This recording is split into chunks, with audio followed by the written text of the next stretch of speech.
Hi, everybody. Welcome back to day 4 of writing this week.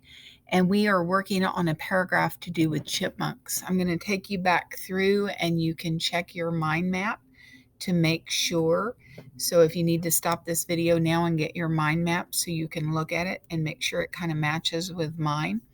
And remember, we're talking about an informational paragraph. So far on your mind map, you need to have a topic sentence. Now, your topic sentence may be different than mine. Remember, because I gave you a choice. This is mine. The next 3 things are pretty much the same, unless you wanted to add some kind of detail that just makes the sentence better. All right, so we have our topic sentence. And then what we did was we took notes about where did the chipmunk live. The most important thing about an informational paragraph is that it is organized. So first we're going to say where it lives, then we're going to say what it looks like, and then we're going to say what it eats. All right, so we came up with all these areas. You may have had more, but these were the ones that I found in the reading that we were doing. All right, you can always look things up and you're going to find more things, but this came strictly from what I put on there to read. Then what I did was I came up with 2 sentences that took that information and made it where it was in a complete thought. So I have chipmunks are small creatures that live all over North America. First, chipmunks live in forests or woodlands. They live in logs, bushes, nests, and burrows. Now you could say first chipmunks live in forests, woodlands, and shrubby deserts. You could have added that to make it better. You could have said underground burrows. That would even make it better. All right. Then what we did was we took notes on what did it look like? Bushy tail, the stripes down the back where there's like a cream color and a black. Cream is kind of like a white color. They're brown, brownish red. They're small little animals and they're very sharp claws. I took that and I put it into the next thing. And I said, next, they have bushy tails and stripes on their back. They are usually brown or a brownish red color. I would love to write more, but this is just a simple second grade paragraph. So I'm keeping it very clear, but yet I'm adding details. All right. And then you took notes yesterday on the fruits, what they eat.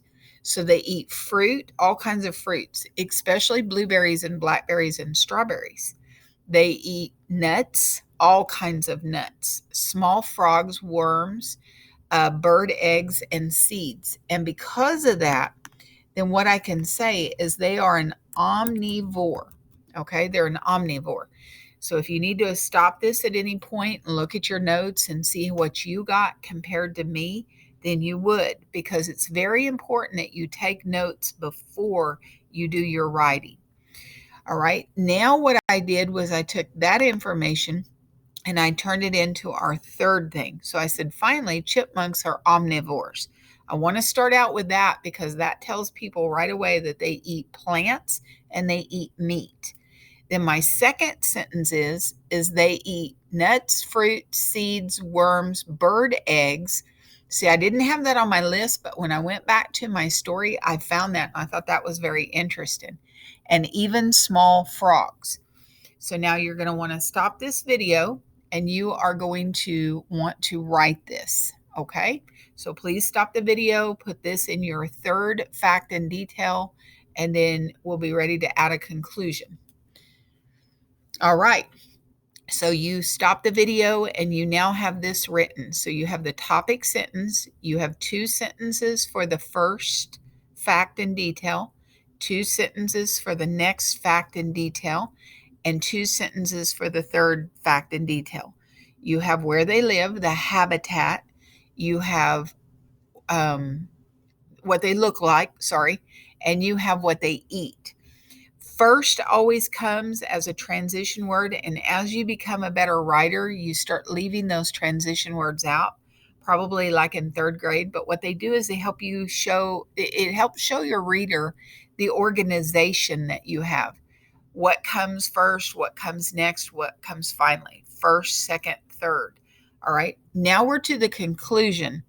And on your grammar page today, right here, you have a list of conclusion sentences that you can choose from. In closing, to sum it up, in conclusion, all in all, chipmunks may be small, comma. Always after a transition word, there is a comma. All right. Now, so what you're going to do now is when I'm done with this, you are going to write your conclusion sentence right here.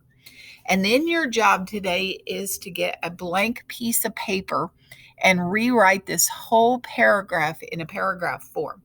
So you're going to put your title on the top or on the top line. You are going to start at the margin and you're going to indent. Remember, indent means to push in. You're going to do the best job you can at rewriting this today in your own handwriting on a blank piece of paper between the two margins on the front piece of paper.